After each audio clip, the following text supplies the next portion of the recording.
abogados y personajes no necesariamente ligados de forma directa con las artes visuales, pero que se preocuparon por armar un escenario vinculado con el circuito y la construcción de la crítica de imágenes. Y por supuesto, ahí va incluido el monumento urbano. El túmulo dedicado a los héroes de Churubusco sigue emplazado en el mismo lugar, mirando de frente a la puerta principal del exconvento. A pesar de sus dimensiones monumentales, de la resplandecencia del mármol y de la ardua labor crítica por parte de la pluma del Castillo, hoy el monumento está prácticamente invisibilizado de las miradas de los paseantes de la zona. Aún peor suerte corrió el monumento dedicado a Cuauhtémoc, emplazado en el Paseo de la Viga. En este caso, la crítica fue determinante para su descolocación. La figura del Tlatoani comenzó a cobrar una importancia inusitada en la segunda mitad del siglo XIX, incluso reconociéndosele como un héroe de mayor envergadura que Moctezuma. Inmerso en esta fiebre de la recuperación de héroes del pasado prehispánico, el Ayuntamiento de la Ciudad de México propuso la erección de un monumento fuente rematado con un busto del personaje azteca. La hechura de la obra fue comisionada a los hermanos Juan y Manuel Islas, escultores mexicanos. El lugar elegido para el emplazamiento fue el de la Glorieta de la Jamaica, en el Paseo de la Viga. La inauguración se dio el 13 de agosto de 1869, conmemorando la fecha de la caída del Imperio Azteca y el aprisionamiento de Cuauhtémoc. A la ceremonia acudieron autoridades políticas y sociales, además de que se recitaron discursos y poesías en náhuatl y en castellano, bajo las voces de personajes como Guillermo Prieto y Felipe Sánchez Solís. Al poco tiempo de este evento inaugural, los ecos de la crítica ya se dejaban escuchar. El 15 de agosto, el escritor Alfredo Higareda publicó en las páginas del siglo XIX un artículo en detrimento de la recién inaugurada fuente. Ya desde las primeras líneas anunciaba lo siguiente, y cito: "El sentido común y la justicia han puesto en nuestras manos la pluma para lanzar un voto de reprobación sobre los que han ideado el ridículo monumento en honor a Guatemoc". A lo largo de todo el texto utiliza adjetivos como pequeño, de mal gusto, grotesco, impropio, mezquino o carente de inteligencia. Primero se encarga de realizar una descripción formal de la obra. Al igual que Florencio del Castillo, Higareda también se detiene en aspectos como las formas y las dimensiones. A la sazón se dedica a hacer comparaciones entre este y otros monumentos en el espacio público, como el de Morelos, autoría del italiano Antonio Piatti y que hoy se encuentra en Tepito, pues ambos los considera como caricaturescos. También califica de inapropiado el espacio en que está emplazado, es decir, el Paseo de la Viga, donde, y cito, desembarcan los rábanos y los tomates, por donde tienen sus establos las vacas y los jumentos, y sus inmundas barracas los indios más borrachos. Otro aspecto que considera completamente negativo son las proporciones. Piensa que este busto está en una escala sumamente inferior que hace que semeje un gallo parado en la vela de una torre. Se queja del precio que se invirtió en el monumento, que fueron 400 pesos. Considera que es una suma miserable para honrar a una figura tan majestuosa como este emperador azteca. No gozó el mismo elogio que el monumento de Cuauhtémoc en Reforma, pues a pesar de noticias de su presencia a finales del siglo en el Paseo de la Viga, el busto de Cuauhtémoc y su pedestal fueron retirados de su emplazamiento. Desconozco el paralelo o el destino que tuvo la pieza, pero el agudo juicio de Higareda es una muestra de cómo la crítica siempre ha sido un factor determinante en las decisiones de las imágenes que merecen o no habitar el espacio público. Con una relativa mayor suerte corrieron las esculturas dedicadas a los Tlatoanis Izcóatl y a Huizotli, proyectadas por Alejandro Casarín a finales de la década de los 80 para una exposición universal. Calificadas durante más de 10 años por la crítica con adjetivos como vergüenza para el arte, más que feas, esperpentos horrorosos o como momias aztecas, las esculturas emplazadas al inicio de la calzada de la Reforma fueron removidas de ahí para comenzar su deambular por la ciudad. Hoy ocupan un lugar al norte de la capital y sin duda se han convertido en un mito urbano que incluso ha bautizado espacios y lugares colindantes como las estaciones de transporte público. Nuevamente, el ejercicio desde la pluma seguramente fue y sigue siendo un factor determinante para el destino que continúan librando estas estatuas. El último ejemplo corresponde a una escultura que continúa en su emplazamiento original. Se trata de la primera estatua no alegórica dedicada a una mujer en el espacio público. El 20 de diciembre de 1893, el siglo XIX arguía en contra de la propuesta que el periódico político El Combate proponía para erigir un monumento en honor a la reina de Castilla, Isabel la Católica. Los editores se preguntaban cómo era posible que se buscara levantar una estatua en agradecimiento para una mujer extranjera en nuestra ciudad, cuando realmente tendría, y cito, los derechos de primacía la inmortal corregidora de Querétaro, alma de nuestra independencia. Y es que las mujeres no tuvieron cabida en los proyectos de poblamiento de esculturas de las décadas anteriores. Como indica Angélica Velázquez, cito, las matronas mexicanas corrieron con poca suerte al quedar excluidas del Paseo de la Reforma. Por distintos motivos, heroínas de la historia se vieron desplazadas de la idea de quedar eternizadas en piedra o en metal. Luego de proyectos frustrados, tímidos intentos y años de aplazamiento, los periódicos dictaban la frase «más vale tarde que nunca». Durante los primeros días del siglo XX, en aras de hacer gala de la revelación de un nuevo monumento en la Plaza de Santo Domingo, dedicado a la corregidora Josefa Ortiz. Luego de postergar la inauguración, el 5 de febrero de 1900, en consonancia con la celebración de la Constitución, autoridades de la ciudad, acompañadas de música y discursos patrióticos, presidieron la ceremonia de presentación. El monumento es una fuente compuesta por un pedestal ochavado con ornamentaciones iconográficas alusivas a motivos acuáticos. En él reposa la figura sumamente realista de la heroína liberal. Una mujer en edad avanzada, con claras marcas de vejez, de semblante sereno, sin acentuar ningún rasgo femenino y sentada como una matrona de pueblo. La pieza es de metal, autoría de la Fundación Artística Mexicana, encabezada por el escultor Jesús Contreras. Se sabe que también intervino la mano del catalán Federico Toledo. Hoy, este monumento sigue siendo un hito en la Plaza de Santo Domingo, como testigo mudo de la labor de los escribanos, de festividades, manifestaciones y punto de encuentro, por tan solo mencionar algunos acontecimientos que atestiguen su día a día, esta heroína de bronce. Sin duda aquí, la prensa es prueba de la presión que se ejerció desde la crítica artística para erigir un monumento dedicado a una mujer, heroína de la independencia y cuya historia se moldeaba para encajar con los ideales del gobierno porfiriano. Para concluir, los 4 ejemplos citados, cada uno correspondiente a una década de la segunda mitad del siglo XIX, sirven como una breve cartografía ilustrativa que se convierte en un observatorio explicativo de ejemplos que nutren la comprensión de la importancia de la crítica artística para la estatuaria pública. Con todo, no se trata de los monumentos más emblemáticos ni icónicos del periodo o de la ciudad. Sin embargo, sus casos abordados desde la crítica y la prensa permiten visualizar fenómenos de importancia para la labor de la crítica de arte. Con esos fenómenos me refiero a cómo entra en juego la autoría múltiple y así visualizar cómo el destino, la hechura y la vida de la escultura y la monumentaria pública fueron en parte respuesta y consecuencia de la crítica artística. Lo anterior ya fuera por la necesidad de construir, elaborar, reemplazar, destruir o de mover un monumento en la ciudad.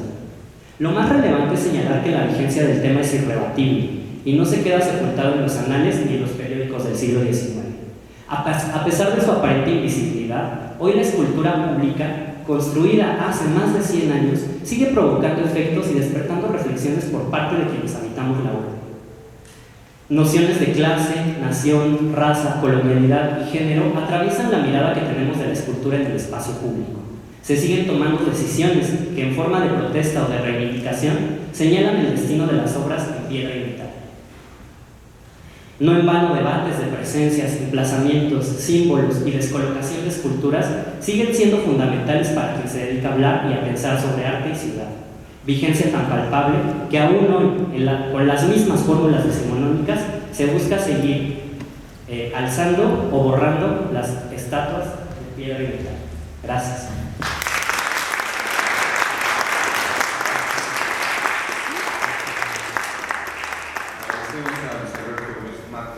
Pone en tensión estos debates públicos y doy la palabra a Laura Torres, que nos va a platicar sobre los públicos como sensores, reflexiones sobre el papel de los espectadores en la comprensión del arte en el espacio público. Agradezco al comité organizador por su invitación para participar de este evento, ya que reflexionar sobre la crítica de arte en nuestro país implica cuestionar por los medios, dispositivos y estrategias que posibilitan el acceso a la cultura y las formas en que ésta es interpretada. Sin embargo, en el cuestionamiento en torno a cómo se realiza y circula la crítica a las producciones artísticas, queda implícito quién lo hace. Al ser este un encuentro entre especialistas, parecería obvio que nos referimos al crítico de arte, figura que despuntó desde el siglo XIX. No obstante, ya desde esa época había públicos muy heterogéneos expresando su agrado o descontento por lo que el mundo del arte ofrecía. ¿No son esos públicos también un sector de la crítica que valdría la pena rastrear? Al titular esta intervención me percaté del doble sentido que puede tener el término censor, considerando su diferencia ortográfica en la escritura, y por ello quisiera jugar un poco con esa dualidad. Por un lado, un sensor es un dispositivo capaz de detectar las variaciones de intensidad, magnitud o desplazamiento en su entorno. Los sensores forman parte de la vida cotidiana, los encontramos en los accesos a centros comerciales, las alarmas y hasta en los celulares. Cada uno, a su modo, cumple la función de detectar alguna variación que revele un cambio de estado. De esa misma manera, quienes participan como espectadores de algún suceso son trastocados a nivel de los afectos y manifiestan opiniones que circulan a diferentes niveles, generan tendencias y un campo de intercambio a propósito de lo ocurrido. En el mundo del arte esta práctica es antaña, pues fuera de los salones académicos, en las exposiciones individuales, los teatros o plazas públicas, el conjunto de asistentes se pronunciaba al respecto de la experiencia vivida y así se constituían canales de interacción entre las personas y los objetos o sucesos que constituían el fenómeno estético. Se propone como un catalizador de emociones e ideas que en el ámbito de la recepción obtiene diversas lecturas. A mi parecer, esa es la base de la crítica de arte, la formación de públicos interesados en un tema. La crítica debe plantear la invitación a involucrarse al punto de expresar argumentos para un diálogo cultural. Como públicos del arte, somos sensores que participamos de las modas o reafirmamos paradigmas mediante la expresión de nuestras ideas en diversos canales de creación y circulación de contenido. Por ejemplo, ahora, como se ha mencionado, las redes sociales y Internet. Pues hoy día, en este tipo de plataformas se permite que no solo los sectores especializados den a conocer su parecer sobre el arte, sino que haya más cabos sueltos que atender. ¿Cómo determinar a qué voces dar preeminencia nos lleva al segundo sentido de la palabra censor, entendido como el sujeto o mecanismo que selecciona y cancela o limita la circulación de ciertas creencias para evitar que sean conocidas? Un censor también es aquel que desaprueba y al expresar su desacuerdo influye en otras esferas, predisponiendo así una actitud ante determinados fenómenos, como acontecía efectivamente en la prensa. En el ámbito de las artes sabemos que esta censura ha existido siempre, sea a nivel de lo institucional y claro también entre los públicos. Por lo tanto, el significado doble de censor es aplicable al sistema de las artes, en donde para ganar visibilidad y prestigio, los circuitos de producción y divulgación del arte privilegian algunos nombres y expresiones sobre otros. En esto, la crítica cumple una función esencial porque se vuelve un termómetro que destaca ciertas valoraciones respecto de otras. Si bien todo ámbito de exhibición artística tiene una dimensión pública que busca fomentar el diálogo, sabemos que en museos, ferias y galerías existe una variable actitudinal que predispone a quienes asisten a asumir un comportamiento condescendiente, aunque a veces haya desacuerdo con respecto a lo que se observa. Pues si bien habrá quien considere feo, de mal gusto o hasta intrascendente algún objeto o práctica, la legitimidad institucional que estos ámbitos ofrecen a las obras difícilmente hará pensar al público que expresar una opinión contraria al mainstream tenga algún sentido, o inclusive puede suceder que quienes asisten se sientan fuera de lugar o en desventaja por ignorar claves implícitas que permiten a otras personas descifrar el sentido oculto de ciertas expresiones. También ocurre que el mote de arte hace que muchos objetos y quehaceres adquieran un aura que no necesariamente tienen en el cotidiano. Pero si esto ocurre en los espacios específicamente destinados a la cultura artística y esto pasa después en el espacio público, ¿qué sucede con la actitud entre quienes observan? ¿Seguirían juzgando en silencio sin expresar sus emociones por temor a ser descalificados? Distintas experiencias de arte que transita a la calle dan cuenta de lo contrario, pues en este entorno las variables que conviven permiten que la aproximación al arte sea diferente, quizá más desenfadada y libre de los prejuicios museales que constriñen a los públicos a asumir un rol pasivo. La ciudad como escenario o inspiración para el arte amplía las posibilidades interpretativas y de circulación de opiniones que, especializadas o no, forman parte de la fortuna crítica de una producción artística. Por ello, me interesa hablar del espacio público urbano y la producción artística contemporánea como un medio en donde ocurre el arte y la crítica. La ciudad como centro de producción económica ha sido también a lo largo de la historia un núcleo importante de experimentación, lugar en el que se crean y presentan en la actualidad la cultura, llegando inclusive a convertirse en un paradigma para otras latitudes. Desde el siglo XX, hacer arte en y para la ciudad implicó construir contravisualidades de los contextos urbanos.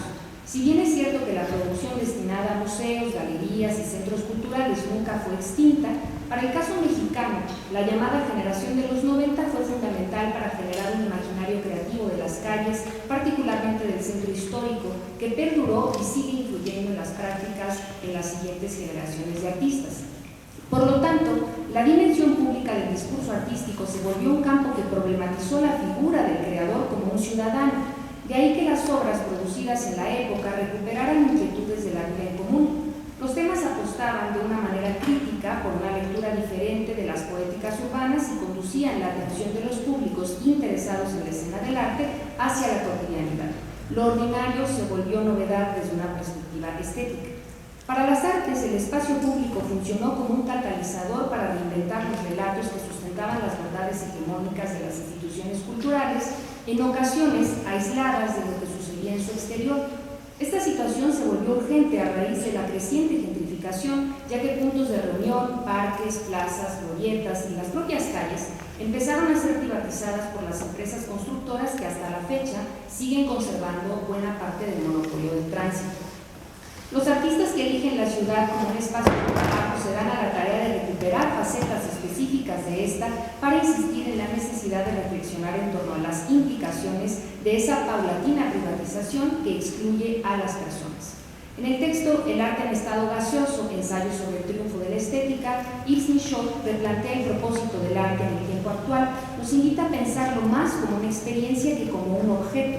Luego entonces se interroga dónde y qué cosas hace el arte. Esto, aunado a la noción de inminencia desarrollada por García Canclín en La sociedad sin relato, refuerza la intención de los artistas que se valen de la acción como estrategia de disenso que la crítica también refleja. A continuación citaré solo un par de ejemplos, pero antes quisiera abundar un poco en el rol de los públicos como críticos en la ciudad. En Poéticas de la producción artística a principios del siglo XXI, Loreto Alonso señala que el tránsito de las obras hacia lugares no restringidos por la presencia aurática del arte y su tradición tuvo como finalidad ensayar estrategias que dieran paso a la experimentación o involucraran la participación del público, rebasando el rol de observador.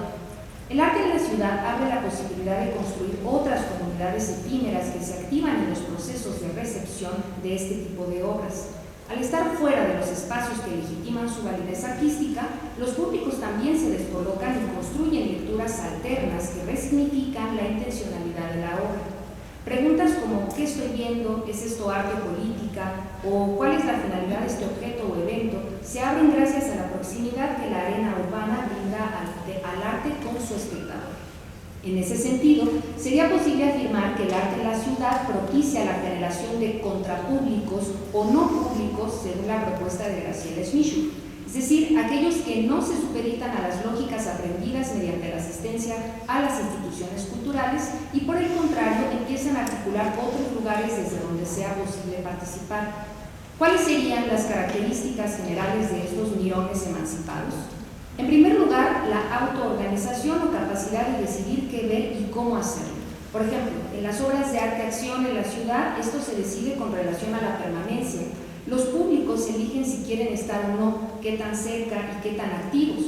También para el caso del arte, como esculturas, murales o graffiti, los transeúntes pueden o no detenerse a apreciar dichos trabajos e inclusive intervenirlos con pintas y leyendas, como sucede en las manifestaciones. A su vez, el acto de documentar lo que sucede en la ciudad genera prácticas de crítica que llegan efectivamente al terreno del Internet. En segundo lugar, los contrapúblicos son efímeros y plurales, ya que se constituyen de un conjunto de relaciones temporales entre desconocidos.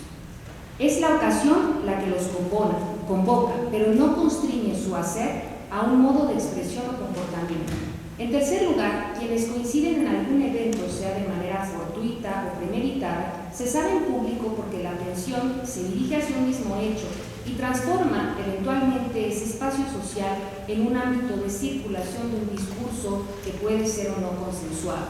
De tal modo que las valoraciones posteriores a la asistencia son heterogéneas y no siempre favorables a los propósitos perseguidos por el artista.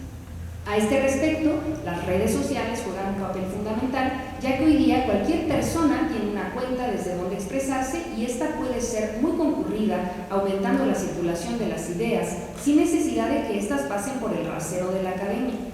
Respecto de las imágenes captadas en la ciudad por los transeúntes, es valioso recordar los planteamientos de Ito Steyer respecto de la imagen pobre, es decir, aquella que es reproducida de forma masiva gracias a la accesibilidad a las nuevas tecnologías. Regularmente se trata de imágenes que se mueven en la web y su propósito es llegar al mayor número de personas posibles. La noción de imagen pobre es tal no por su falta de potencia, sino porque no se les asigna un valor en el sistema mediático del consumo económico. Con estos planteamientos como precedentes, propongo reflexionar sobre dos prácticas artísticas, exposiciones, que tuvieron lugar en la Alameda Central del Centro Histórico, justamente para captar más y diversas reacciones. En primer lugar, la exposición Barbie Alterada, de 2009, parte del proyecto Centro de Arte Portátil Contemporáneo del Centro Cultural de España, del cual existe un documental disponible en YouTube. En este se aprecia cómo se desplegó una curaduría que evidenciaba la violencia en los estereotipos de belleza que se inculcan a las mujeres mediante los juguetes.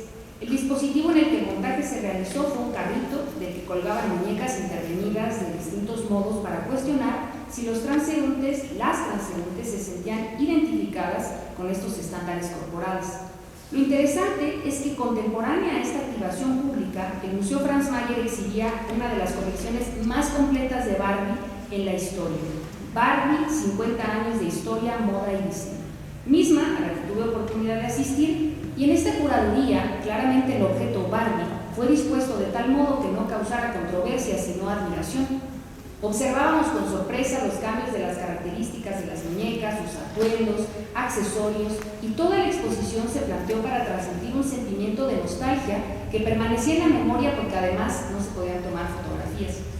En cambio, en Barbie Alterada, el propósito era diametralmente opuesto. La gente se acercaba curiosa y con una sonrisa de complicidad señalaba las muñecas, tomaba fotos y compartía sus opiniones con las artistas y mediadoras que rodeaban la exposición para invitar a las personas a dialogar, hacerles preguntas e invitarlas a participar en los talleres que ofrecían, principalmente el de dibujo y collage para crear su propia Barbie. El segundo y último ejemplo de mi intervención corresponde a las asombrosas criaturas de Theo Jensen exhibidas en Laboratorio Arte Alameda de mayo a agosto de 2017. En este caso, la muestra, que podía ser desconocida para los peatones que pasaban cerca del Metro Hidalgo, adquiría relevancia cuando por azar les tocaba ver con asombro cómo unas extrañas estructuras de madera se movían como si fueran esqueletos animados. La activación hacía partícipe a los públicos en la medida en que estos documentaban las caminatas de las criaturas y las publicaban en sus redes. Así se corría la voz sobre lo que había en el museo y aumentaba la cantidad de visitantes. Además, los más curiosos se acercaban a preguntar qué era eso, cómo funcionaba, entre otras inquietudes.